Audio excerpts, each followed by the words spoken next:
Bonjour tout le monde, j'espère que vous allez bien. Alors je vous laisse regarder cette vidéo jusqu'à la fin. N'oubliez pas de donner votre avis dans les commentaires à la fin de la vidéo, ça m'intéresse vraiment. En l'an 2000, le président Alassane Ouattara disait en ces termes: je préconise une stratégie de résistance et de mobilisation.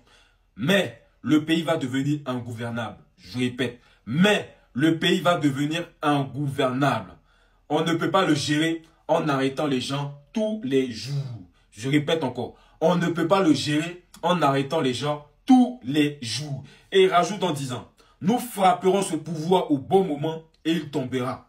Famille, désormais nous avons la marche à suivre. L'heure de créer les groupes WhatsApp et Telegram pour se partager les informations est arrivée. Tu te dis sûrement pourquoi nos leaders ne réagissent pas. Mais rappelle-toi quand le président Laurent Gbagbo nous disait: soyez prêts pour la bagarre. Soyez prêts pour la bagarre. Il avait déjà anticipé. Il savait déjà ce qui allait arriver. Raison pour laquelle il nous disait: soyez prêts pour la bagarre. Pendant plus de 15 ans, ces gens n'ont pas pu réjouir le cœur des Ivoiriens. Ce n'est pas avec 5 ans de plus que cela va arriver. Famille, le président Alassane Ouattara avait nettoyé le champ pour son frère. Mais nous allons dire non et nous condamnons fermement le 4e mandat. Famille, c'est l'heure du combat décisif. Nous nous battons pour nos générations futures. Nous nous battons pour nos générations futures. Famille, la Côte d'Ivoire n'est pas un royaume et la Côte d'Ivoire ne deviendra pas un royaume des Ouattara. Partagez la vidéo massivement. Soyez forts mentalement, physiquement et spirituellement. C'était toujours le général Mandé, on en sent. J'espère que vous avez bien suivi la vidéo. Ma question pour vous est la suivante. Alassane Ouattara a-t-il vraiment déclaré que la Côte d'Ivoire deviendrait ingouvernable? Dites-moi ce que vous en pensez dans les commentaires. Je vous laisse regarder cette vidéo de Gbagbo Koné. Alors, camarades des peuples d'Afrique, peuple de Côte d'Ivoire, citoyens du monde, mes chers frères et sœurs, peuple du Liptako Gourmand, frère, Yoromani, est-ce que vous savez que Chantal Camara, c'est une mercenaire? Une mercenaire qui a été mobilisée par Alassane Ouattara et son mari, ou bien je dirais son maître Macron, pour venir lire ce que Macron et puis Dra ont écrit à l'Élysée là. Ou bien je dirais ce que Macron a écrit pour donner à Dra là. Pour venir lire ça comme liste définitive des candidats à l'élection présidentielle d'octobre 2025. Si ce n'est pas mercenaire, et que c'est le Conseil constitutionnel lui-même qui a fait le travail là, ce genre d'erreur là, on ne peut pas retrouver ça. Ce genre d'erreur, on ne peut pas retrouver. On va écouter la vidéo et puis j'ai décortiqué au fur et à mesure. Frère, on est parti. Dans cette tentative d'humiliation concernant le parrainage, ils nous ont volé 8443 parrains qu'on ne retrouve pas. J'explique. Quand on est allé déposer des dossiers, nous avons comptabilisé 124 081 parrains au total.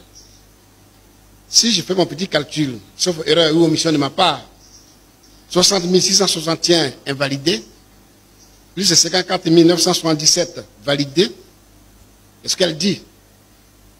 Elle dit que ça fait à peu près 115 638.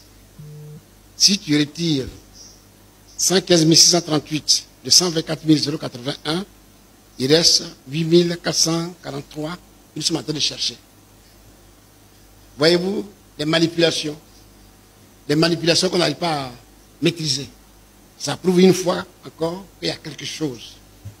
C'est pour cela que je suis totalement d'accord avec ce qu'elle a dit, que le code électoral nous demande d'avoir 17 districts et régions comme parrain. Si on les a, c'est fini. Donc on prend région par région et on nous dit voilà ce que le président Babou a obtenu, voilà ce qu'il n'a pas obtenu. Et on nous donne 48 heures pour compléter éventuellement si on avait des problèmes. Mais partout où on est passé, on avait un gap important en prévision de ce qu'ils allaient faire. Et comme ils ont senti qu'on était prêt, ils ont donc fabriqué ces méthodes de calcul. Donc, vous avez entendu, cher camarade d'Afrique, elle fait erreur de calcul facilement comme ça. Erreur de calcul. 1 plus 1 égale à 2. La calculatrice va apprendre pour faire. Erreur de calcul. Et puis elle ment. Elle dit le président Laurent Gbagbo n'a pas pu réunir le parrainage, le nombre de parrainages requis. Or, il y a dans elle-même ces manœuvres-là pour invalider la candidature du président Gbagbo. Non, pas pour invalider par rapport au parrainage. En fait, c'était pour l'humilier par rapport au parrainage. Donc, pour l'humiliation, elle-même, elle se trompe dans les calculs. Elle se trompe dans ses propres chiffres. Nous, on a déposé 124 000 parrainages. 124 000, on a déposé la CEI avec reçu. Comment ça se fait que de 124 000, on se trouve à 115 000? De 124 000, on se trouve à 115 000. Et puis tu invalides plus de 60 000. Et puis après, tu prends 50 000 dedans. Mais même les 50 000 là, même les 50 000, si on doit prendre 1% des 17 régions et districts, on est toujours dedans. C'est toujours valable. Les 50 000 là, normalement là, ça peut passer. 50 000 parrainages qui sont demandés. Trop. Mais comme nous on allait à 27 régions, et toutes les régions, dans toutes les régions où on est passé, on a recueilli les parrainages. Le quota exigé par région, on a recueilli. Par exemple, si on prend la région des Grands Ponts, si le quota exigé par la CEI, c'est 1000 parrainages, on fait 2000 ou 3000. Et puis on garde le reste. Vous comprenez? Comme ça, quand on arrive à la CEI et qu'on dit, non, votre parrainage dans telle région, il y a eu des doublons, ou bien il y a eu des fausses numéros de carte d'identité, il faut ramener d'autres parrainages pour venir compléter. On envoie. On a des stocks. On a des stocks dans toutes les régions. Dans toutes les régions, il y a des stocks. Mais facilement comme ça, elle se trompe dans les calculs. Même enfant de CE1 ne peut pas se tromper comme ça. Vous comprenez? Vous voyez qu'elle a fait les choses dans la précipitation. C'est quelqu'un qui ne connaît pas nos systèmes de parrainage. Quelqu'un qui ne maîtrise pas nos régions là. Qui a fait cette note qu'il lui a donnée pour aller lire. Parce qu'il nous a été rapporté depuis le conseil constitutionnel là-bas que elle les a consultés 1 heure avant la proclamation. C'est-à-dire que les autres membres du conseil là, elle les a consultés 1 heure avant la proclamation. Alors que c'est un travail qui doit se faire de façon collégiale. Et tous doivent travailler dessus. Ils doivent trouver un consensus. Ils doivent être d'accord là-dessus avant qu'elle maintenant n'aille donner lecture. Mais ce qui n'a pas été fait. Elle les a appelés pour dire voilà, on a fait le travail, donc on va les lire. Puisque la note lui a été donnée par Macron et Dra, qui peut accepter ça? Qui peut accepter ça? En tout cas, ce n'est pas le peuple de Côte d'Ivoire qui va accepter ça. Nous ne pouvons pas accepter ça. Donc, forcé, nous allons donner le mot d'ordre. À coup sûr, ou bien on donne le mot d'ordre, ou bien on arrête la politique. Chacun va au champ. D'accord? Chacun va au champ. Ça, là, on ne peut pas accepter ça. Vous-même, vous voyez comment ils ont tenté de diminuer le président Gbagbo. Vous-même, vous voyez comment ils ont écarté les gens. C'est-à-dire que la femme, là, elle n'avait pas dit le droit. Le conseil constitutionnel est garant du droit positif. C'est-à-dire que le conseil constitutionnel est garant de la constitution. S'il y a erreur, si quelqu'un est victime d'injustice, si les droits de quelqu'un sont lésés, c'est le conseil constitutionnel qui répare. Regardez les injustices que Gbagbo a subies. Normalement, il ne devait pas être jugé par un tribunal de droit commun. Ça fait un. Premier, déjà, il ne doit pas être jugé par un tribunal de droit commun, non. Deuxièmement, il ne doit pas être jugé sans l'accord du Parlement. Deuxièmement. Troisièmement, avant de le juger, il faut lui notifier sa convocation. Ça n'a pas été fait. Donc, toutes ces violations-là, on lui a dit, voilà ce qui s'est passé. Et c'est pour ça qu'ils veulent éliminer Gbagbo. Alors, elle s'en fout. D'accord? Le comité des droits de l'homme de l'ONU de Genève a dit qu'il faut rétablir Gbagbo dans ses droits.